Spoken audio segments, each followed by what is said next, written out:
Hello everyone, I am Rosel and we are the group 2. So today we are going to talk about PUNGWAY. But before that, let's have first an energizer. So I have here series of pictures and I want to know what can you say about the picture or simply your observations in the picture that I will show you. So let's start. Okay, so here is the first picture. So what can you say about it? Yes, there are two kids. One is tall, the boy, and one is short, the girl. So naay taas nga bata nga lalaki ug mubo nga bata nga babay. All right. Okay, the second one. What can you say about the second picture? Yes, obviously, it's a girl. Yes, she is pretty and she has a curly hair. Okay, let's move on to the third picture. So, what can you say about it?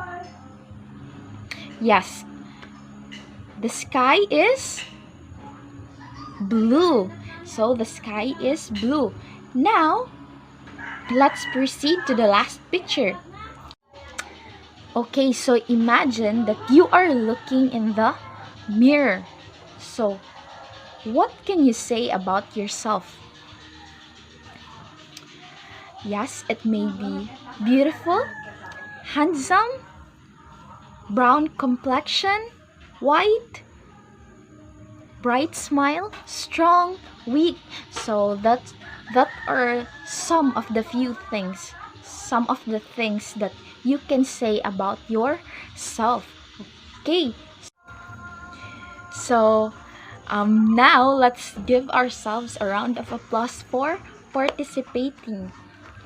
So actually, that activity we just did a while ago has something to do with our topic today, which is PUNGWAY. So before that, let's know first the learning outcomes of this discussion. So after this discussion, you will be able to explain the nature of PUNGWAY, and we will be able to answer the questions: what is PUNGWAY, how to use PUNGWAY, what are the types of PUNGWAY, and what is the importance of PUNGWAY in language development and knowledge acquisition. So, what is PUNGWAY or unsa man na ang PUNGWAY? So, PUNGWAY is a sinugbuanong Binisaya word which means adjective in English. So, the term PUNGWAY is the shortened version of pulong panghulagway, which translates to words for describing. And that is exactly what PUNGWAY or adjective means. It is a word that describes a noun or a pronoun. So, usa siya ka pulong nga naghulagway sa pungan or pulingan. So, for example, Anne is pretty or guwapa si Anne. So, Anne there, angan nga Anne is the pungan or the noun, and the word that describes Anne is the word pretty. So, it is the PUNGWAY or adjective. Okay, so PUNGWAY are words that describe or modify other words, making your writing and speaking much more specific and a whole lot more interesting. Words like small, blue, and sharp are descriptive, and they are all examples of PUNGWAY or adjectives, because adjectives are used to identify or quantify individual people and unique things. They are usually positioned before the noun or pronoun that they modify. Some sentences contain multiple adjectives, and it normally indicates quality, size, shape, duration, feelings, content, and more about a noun and a pronoun. So just gonna remember the keyword that it describes a noun or a pronoun. So naghulagway sa pungan o pulingan. So that is Pungway, and I am now giving you to the next reporter, Miss J. Ann Gimalan, to explain more on how to use Pungway. Hello everyone, I am Jen Sigimalan and I am the one who will be continuing the discussion of Miss Rosal Himilian. So she already discussed what is pungway, or in English, adjectives. So pungway usually provide relevant information about the noun or pronouns. They describe by answering the questions what kind, how many, how much, which one. No, so, ang pungway naghatag kini og kamatuoran nga impormasyon sa pungan or pulingan. So, nagatubag kini sa pangutana nga unsang klasiha, pila, unsang kulura, asa ana. So, pungway enrich your writing by adding precision and originality to it. So, let's have an example. Anne is lovely. The adjective or the pungway in the sentence is lovely. It's because it answers the questions to what kind of person Anne is. And as what I've said a while ago nga, ang pungway mo give siya og relevant information about sa noun or sa pungan. So, Anne is the noun and the adjective there or the pungway is lovely. So, Anne is lovely. There are several ways you can put together the noun or pungan and an adjective, pungway, in Bisaya. So we have here a sentence. The bird is black. So word structure 1, panumbok or article plus pungan or noun plus pungway or adjective. So the article there in the sentence is the, while the noun in the sentence is bird.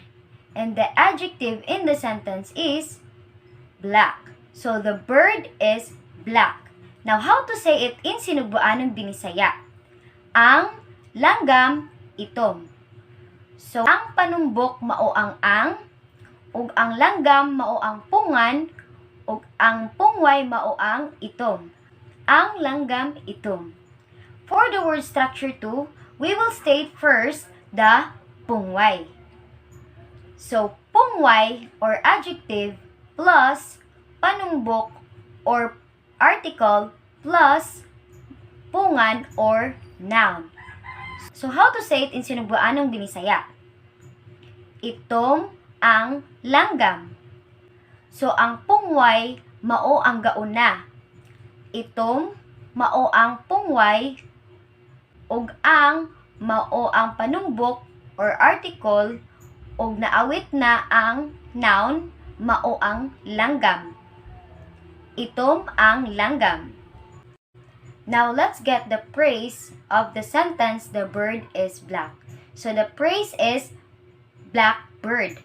Now, for the word structure 1, we will add nga. So, pungan or noun plus nga plus pungway or adjective. So, in Sinugbuanong Binisaya, langgam nga itom. Langgam, pungan, plus nga, plus pungway, itom. Langgam nga itom. Now, we will make a sentence to langgam nga itom. So, for example, the black bird flew away. In Sinugbuanong Binisaya, nilupad ang langgam nga itom. Or, ang langgam nga itom nilupad.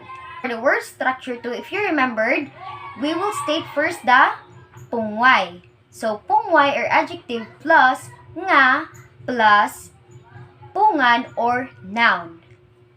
So, in Bisaya, itom nga langgam. Itom, pungway or adjective plus nga plus pungan or noun. Itom nga langgam. Let's repeat the sentence. The black bird flew away. In Sinugbuanong Binisaya, nilupad ang itom nga langgam. ang itom nga langgam nilupat. So, as you can see, bisa bali-balihon pa ang sentence no or ilain-lain ang order, but the meaning somehow always manages to come across correctly. So, maura ang meaning.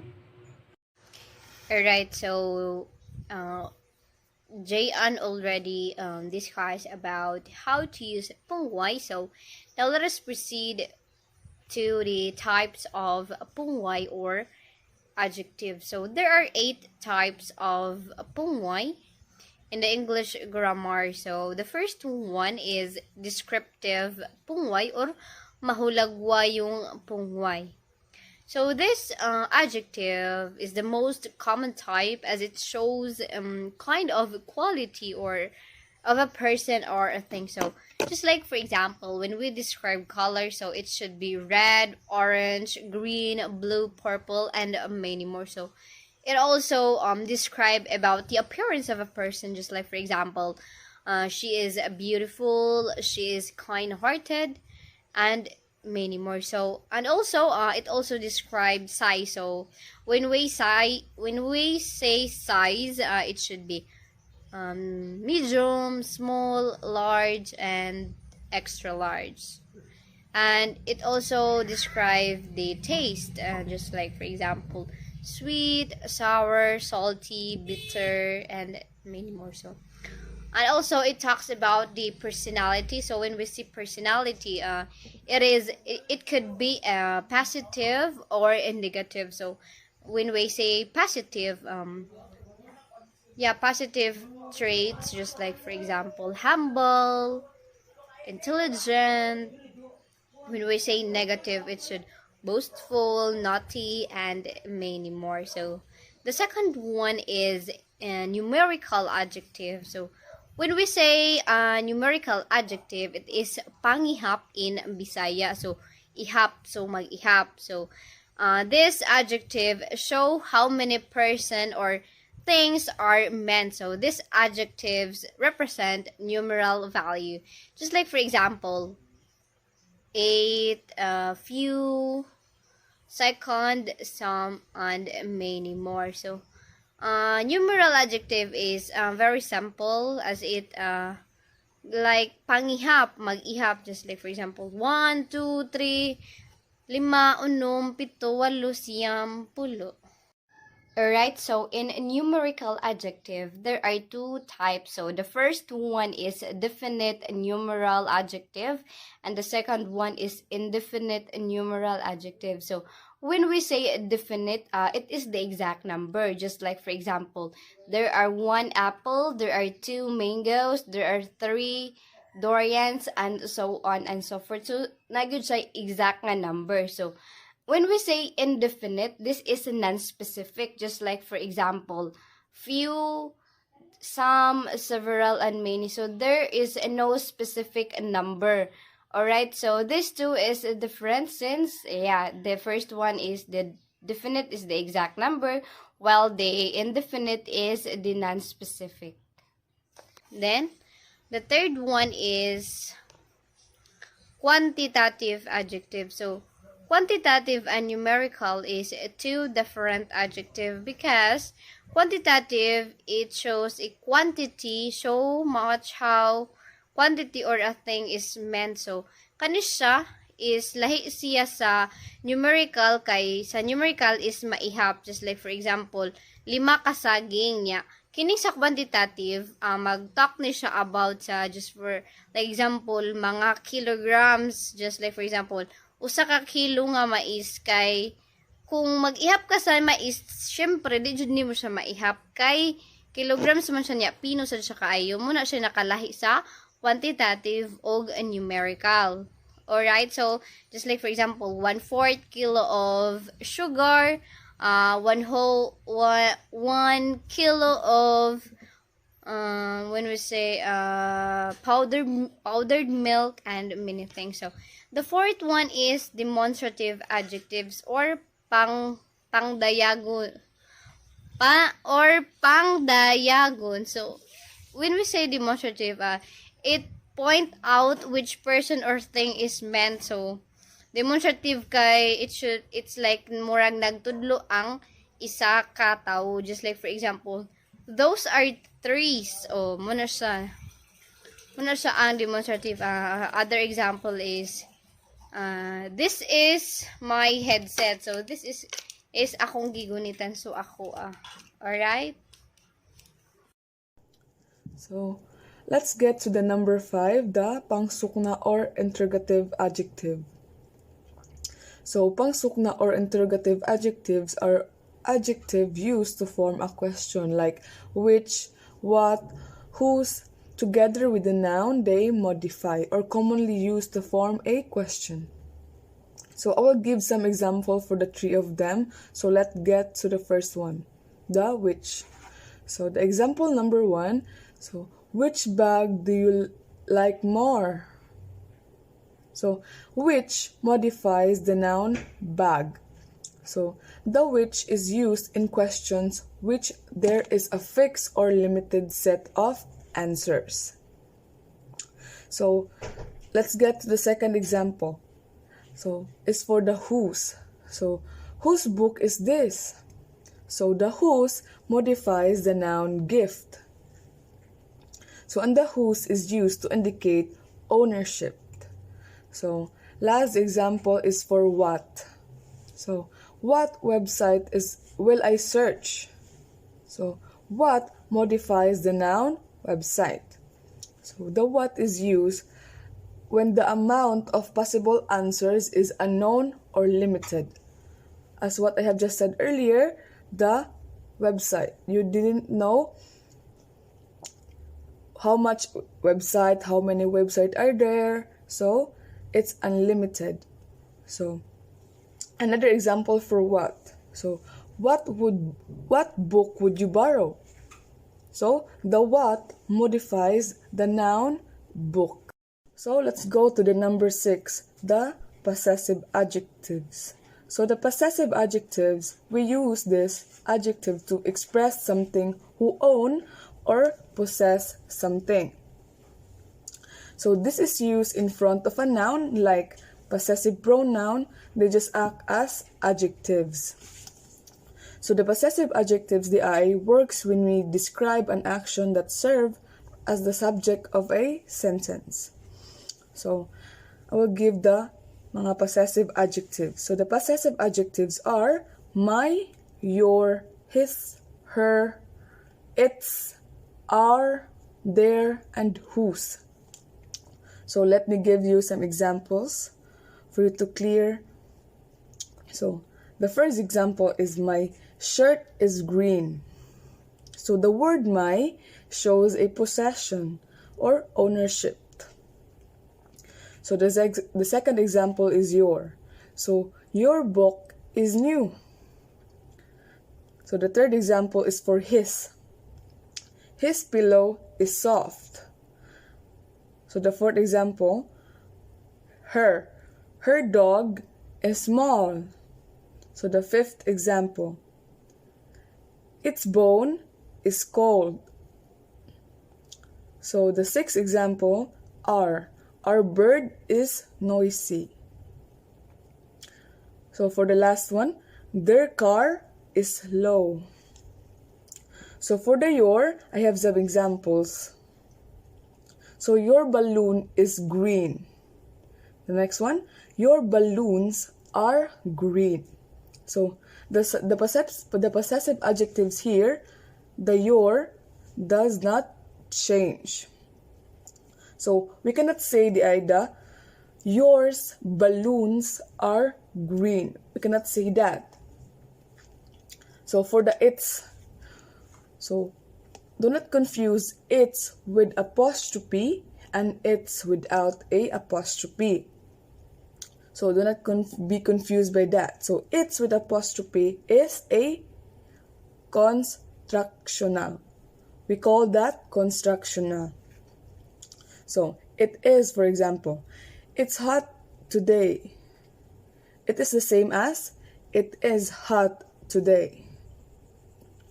So it's without apostrophe is a possessive adjectives. So for example, the cat is eating its food. So it is not food It is not my food, it is its food. So that's all for the possessive adjective. So let's proceed now to another adjectives. The proper adjective. So proper adjective di, an adjective form from a proper noun are called proper adjectives. So let's get first the proper noun so we can understand more about proper adjectives. So what are the proper nouns? So are they a specific name of people, names, places, organizations, and sometimes things. So sometimes an adjective can be formed from a proper noun to make a proper adjectives. So the proper adjective is the name or the specific name for that noun. So example, proper noun. I am from America. We can use this proper noun to create a proper adjective. So the proper adjective is, I am an American teacher. See how America become American and is used to describe a new noun, teacher. So let's get to the last one, the exclamatory adjectives. So exclamatory adjectives, these adjectives which are used to show sudden, surprise, or emotions. So the exclamatory adjectives are used with the noun and indicate strong emotions. So exclamatory adjectives are used that shows emotion, so they are used with the noun. So we know what and how are questions, right? But usually what and how are used to show strong emotions. So it means word used to show strong emotions are exclamatory adjectives. So let's give some examples. So the first example is, what a genius. The second one, what a mistake. The third one, what an idea. So that will be all for the types of pungway or adjectives and their examples. Hello everyone, I am Isabel Gabuya and I am the last reporter of Group 4. I will be discussing what is the importance of pungway in language development and knowledge acquisition. So, children need a solid command of pungway or adjectives and other forms of descriptive to communicate successfully. At school, adjectives are explicitly taught as a way for children to develop their narrative abilities and language complexity. Pungway or adjectives are essential for describing and differentiating. It can increase vocabulary, which is highly predictive of children's subsequent achievement. For example, children who arrive at school with good language skills have better chances at school, better chances of entering higher education, and better economic skills in adulthood. And that is according to Blandon 2006. In conclusion, pungway is a Sinugbuanong Binisaya word, and in English it is adjective. Pungway are words that describes or modify the other words. There are ways of how to use pungway in phrases and in sentences, such as article plus noun plus pungway, and pungway plus article plus noun. There are 8 types of pungway or adjectives, and these are mahulagwayong pungway or descriptive adjective, pangihap or numerical adjective, quantitative adjective, pangdayagon or demonstrative adjective, pangsukna or interrogative adjectives, possessive adjectives, proper adjectives, and lastly, the exclamatory adjectives. The importance of pungway in language development and knowledge acquisition Since PUNGWAY are essential for describing and differentiating, it can increase vocabulary, which is highly productive of children's subsequent achievement.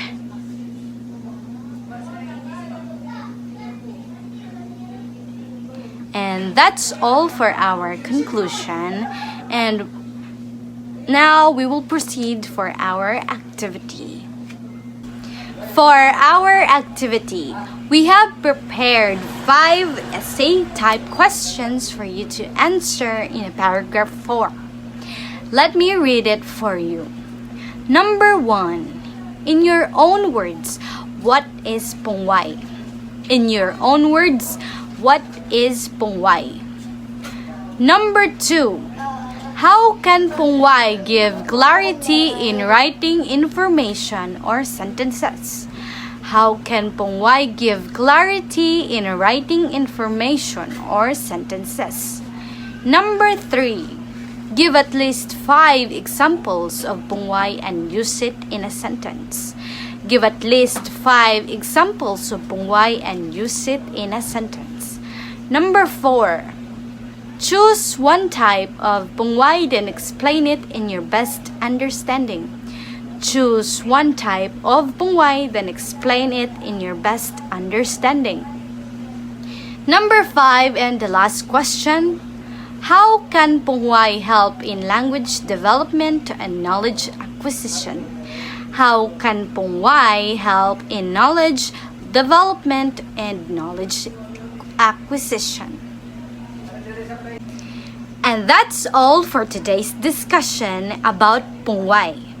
Once again, this is Group 4. Thank you everyone for listening.